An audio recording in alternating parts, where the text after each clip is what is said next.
13h33 et c'est Crime Story. Les rendez-vous d'Alfred Hitchcock racontés par Serge Sauvion. Aujourd'hui, Les Déménageurs de Milton Berle.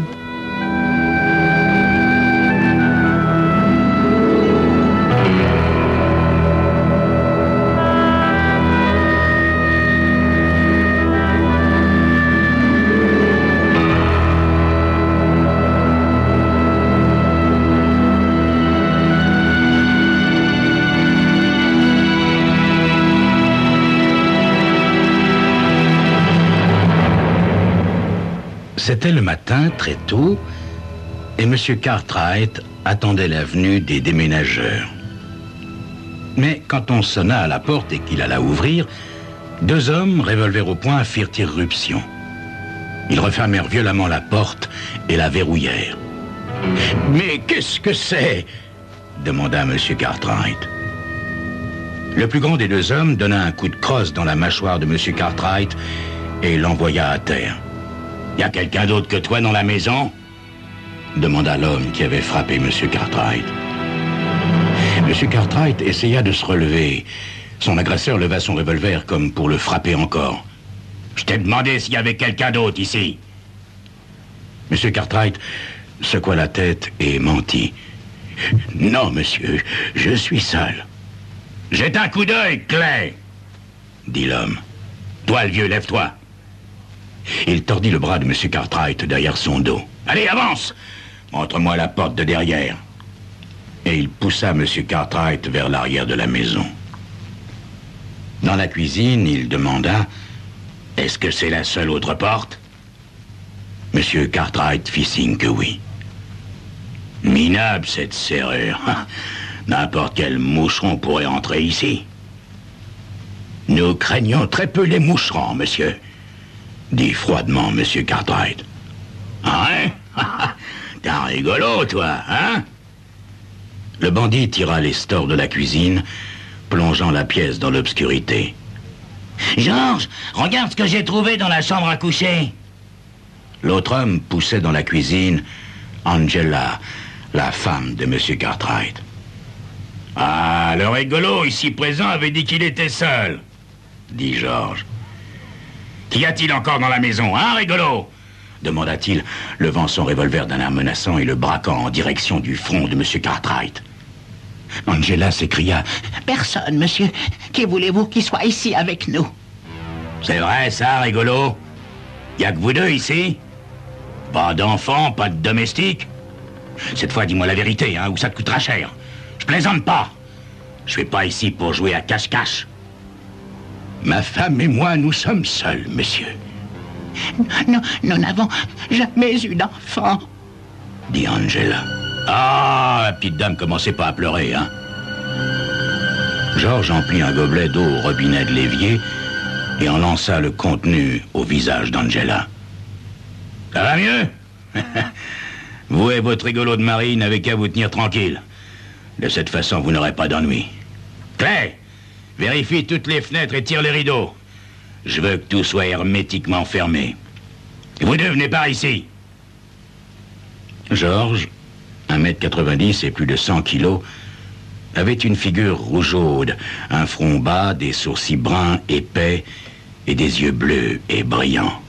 « Tout est fermé, on est en sécurité, Georges, » dit Clay en pénétrant dans le living room. Clay était petit et brun avec une chevelure presque crépue qui couvrait le sommet de sa tête comme une perruque. Ses grands yeux arrondis roulaient follement dans leur orbite comme des billes. Les deux hommes tenaient toujours leur revolver. « Bon, ok, » dit Georges. « Asseyez-vous tous les deux et bouclez-la. Et écoutez-moi bien. Si vous vous tenez peinard, il vous arrivera rien. Moi et Clay, on va rester ici toute la journée. Il faut que personne n'en sache rien, compris? Et puis ce soir, quand il fera nuit, on partira et vous ne nous reverrez jamais plus. Mais attention, hein, si vous vous arrangez pour prévenir quelqu'un de notre présence ici, alors il vous arrivera quelque chose de fâcheux, compris?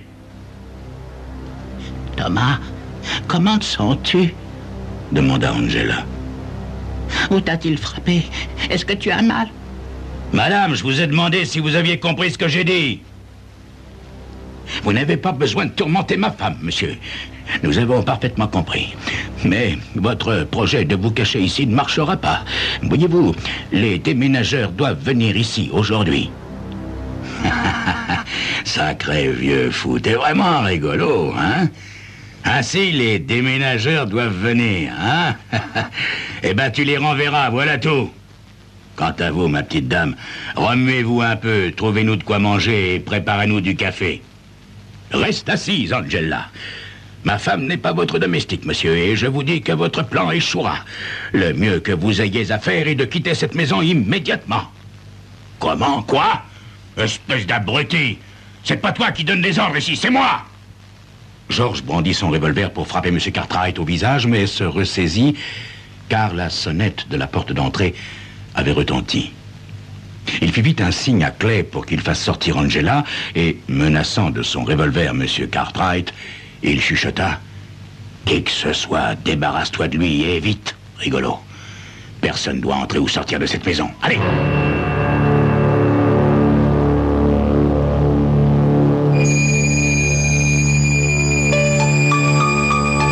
Qui peut bien sonner à cette heure matinale? Et comment vont réagir ces deux brutes sanguinaires que sont George et son complice? C'est ce que vous saurez dans quelques instants.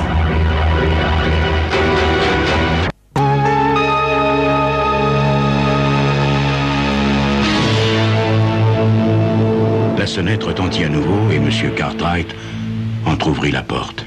« Oui, qu'est-ce que c'est ?»« Ben, c'est les déménageurs, monsieur. On vient pour le mobilier. » « Ah, je suis désolé, monsieur, mais nous avons dû modifier nos projets. Revenez demain. » « Non, mais vous plaisantez, monsieur Cartwright.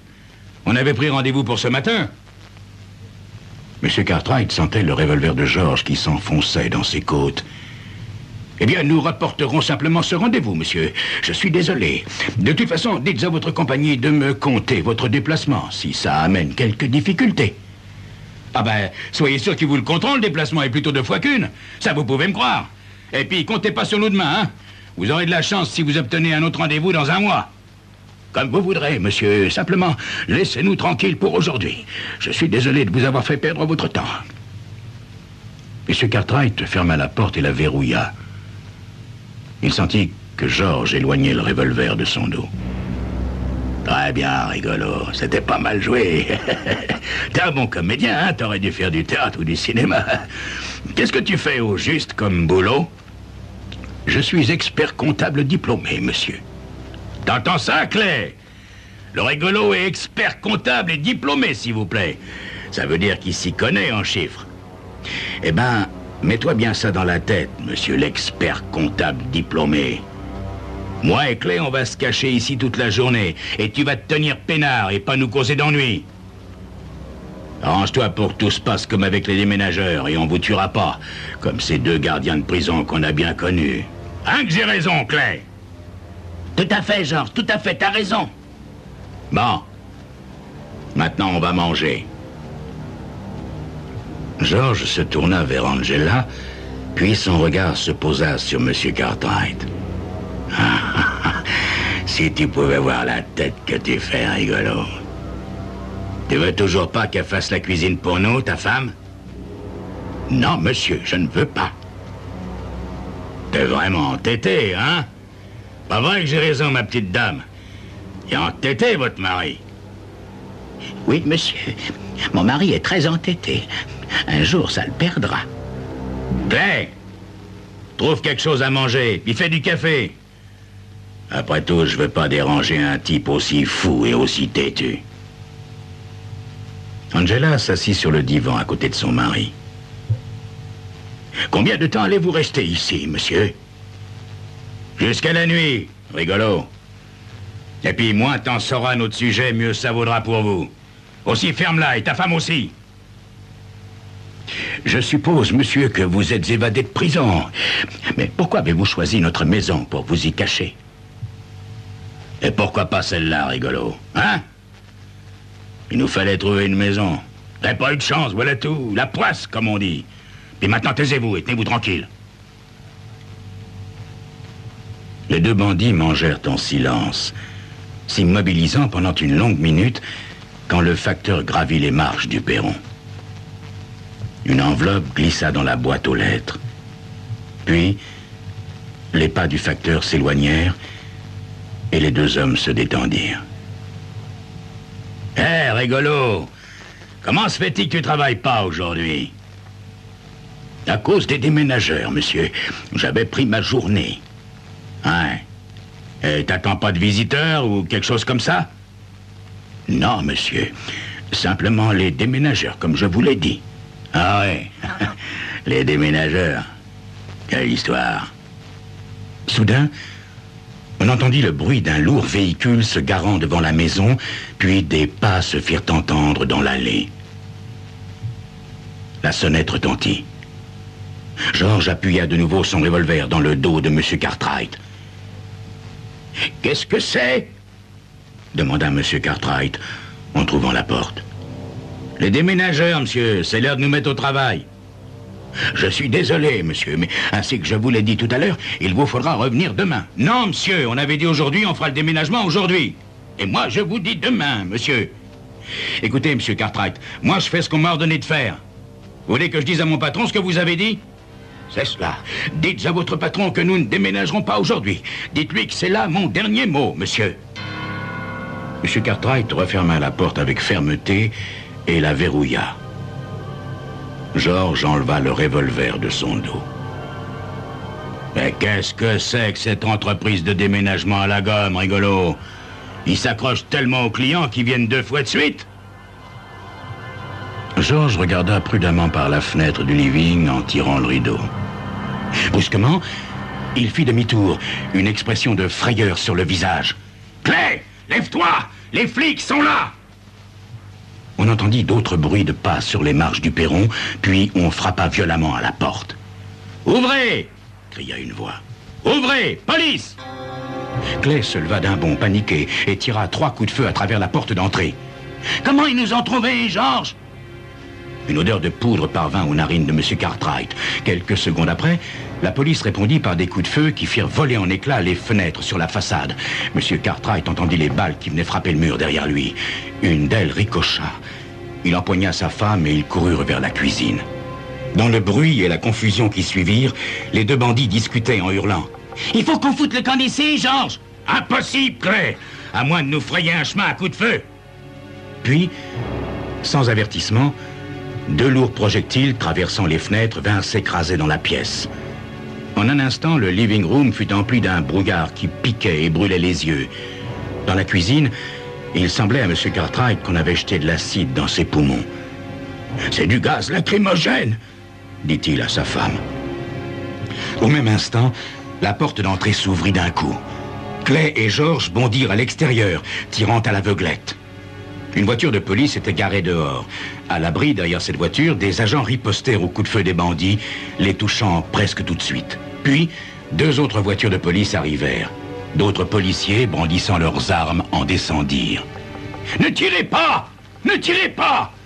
cria M. Cartwright, tenant sa femme par la main. « Nous allons sortir !»